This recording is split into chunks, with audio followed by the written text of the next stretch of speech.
皆さんごきげんよう、上川薫です。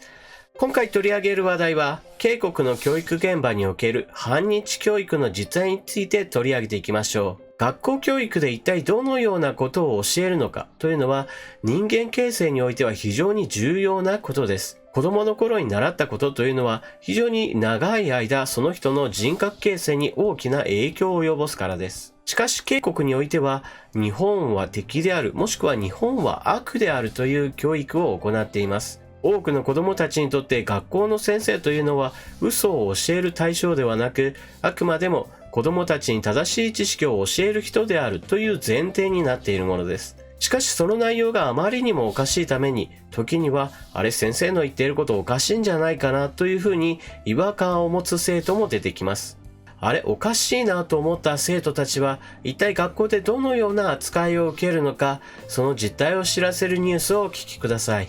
日本は敵、北朝鮮は友。K国、反日教育の実態を現役高校生が暴露。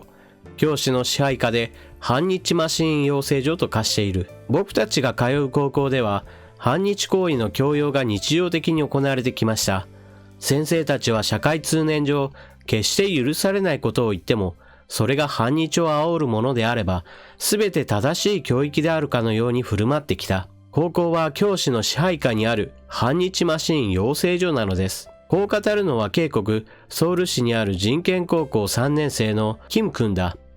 10月23日、生徒たちが反日行為を強要されたとして、高校の反日教育を批判する会見を開き、K国内でも大きな話題を呼んだ。今回同校3年生で生徒たちが立ち上げた団体、高校学生守護連合の代表であるキム君とスポークスマンのチェ・インホの2人が初めて日本メディアの取材に応じ、弁護士同席のもと反日教育の実態を赤裸々に語った。反日スローガンを叫べ。彼らが会見を開くきっかけとなったのは10月17日に校内で開かれたマラソン大会だった。教師が生徒に対し、安倍自民党は滅亡する、日本の経済侵略に反対するなど反日スローガンを叫ぶことを強要したという。反日スローガンの書かれたポスターを持たされ、大声で叫べと言われ、生徒たちは従わざるを得なかったのです。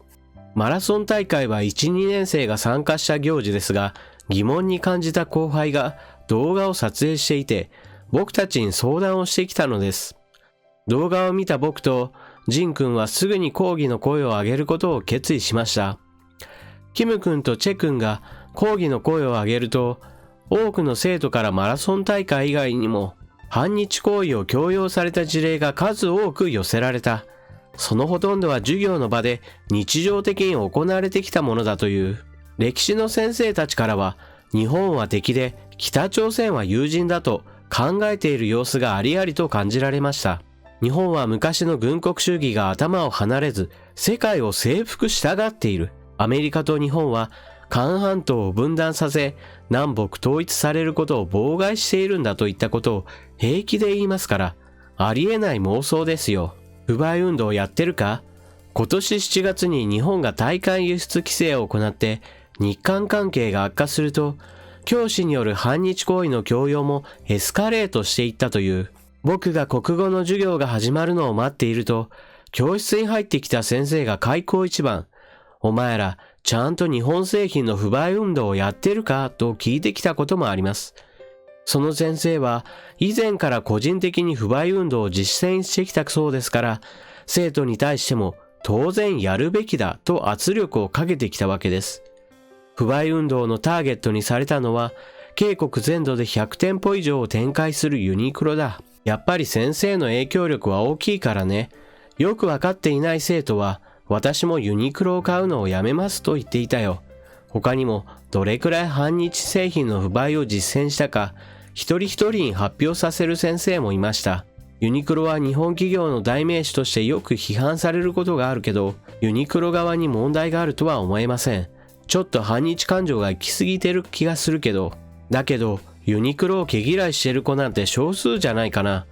僕はユニクロで買い物をしたことがないけど、いい商品があれば着ると思う。今は好みの服が売ってないだけで。ではこういった告発をした生徒たちに対して学校はどのような対応をしたのでしょうか。そのことについて取り上げていきましょう。人権高校、政治教師暴露した生徒に社会奉仕措置、保護者にも特別教育。ソウル人権高校が教師の政治変更教育を初めて公の場で問題提起した生徒はもちろん、その保護者に対してまで懲戒処分を下していたことが分かった。情報提供動画に登場した生徒たちの名誉を毀損したという理由だったが、その動画で生徒たちの顔にはモザイク処理が施されていた。高校の生徒たちが16日に明らかにしたところによると、同校では先日、3年生チェ・インホ君に対する学校暴力対策自治委員会学暴委を開き、15時間の社会奉仕措置を下した。また、学校側はチェ・インホ君とその保護者に5時間ずつ、いわゆる学校暴力相談センター特別教育を受けるよう指示したという。同校の学暴委はチェ・インホ君に懲戒処分を下した理由について、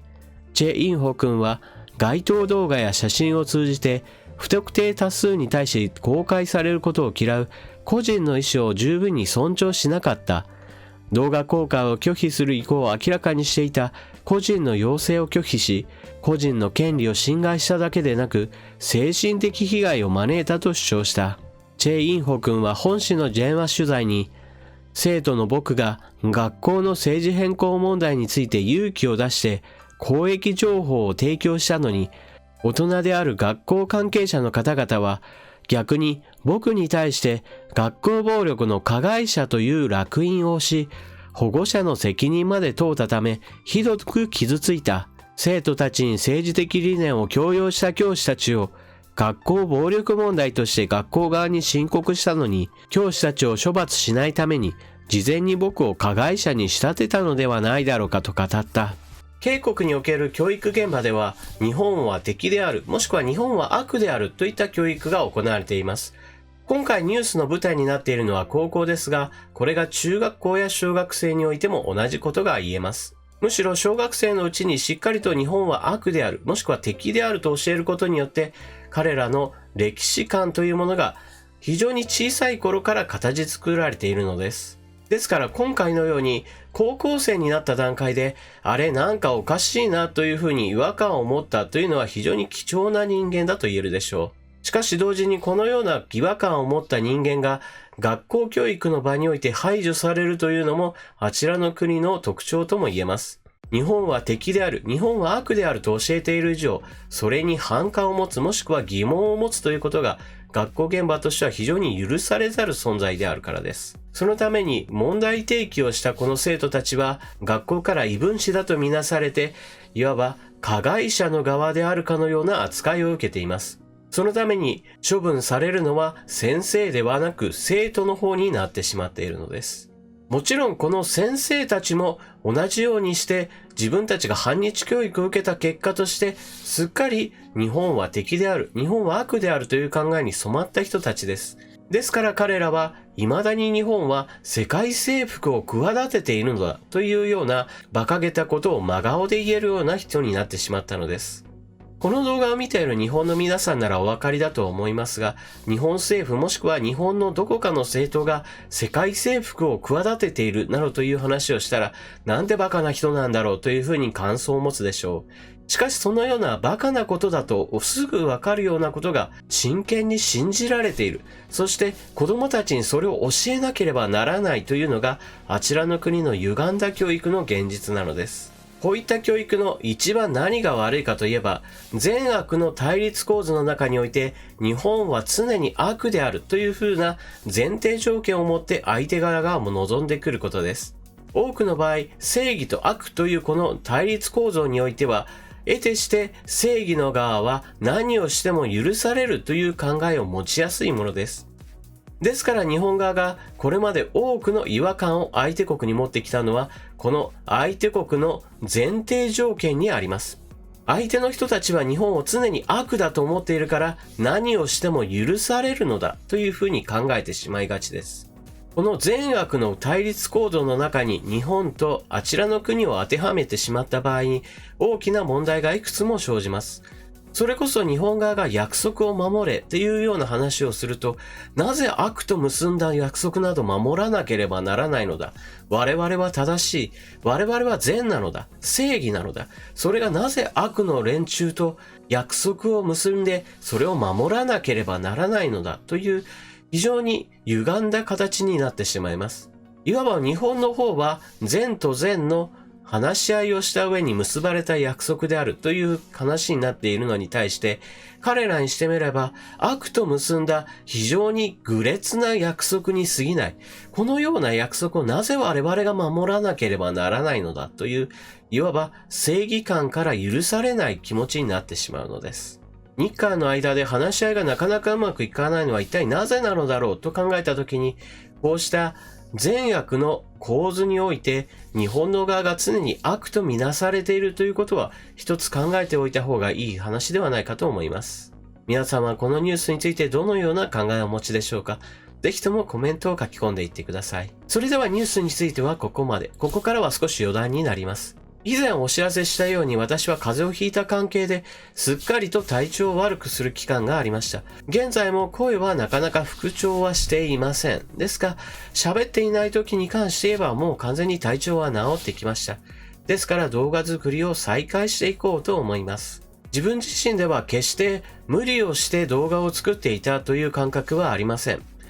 ですが私は仕事以外の時はほとんど喋らないので、動画の中でこのように5分10分という連続して喋るというのは自分で思っていた以上に負担があったのかもしれません。ただこれも少しずつはやはり鍛えられてくるとは思うので、これからも自分なりのマイペースさを守りつつ、なんとか動画作りを続けていこうと思っています。それでは動画を最後までご視聴いただきありがとうございました。チャンネル登録していない方はぜひともチャンネル登録していってください。動画を見終わったら評価ボタンのクリックもぜひともよろしくお願いします。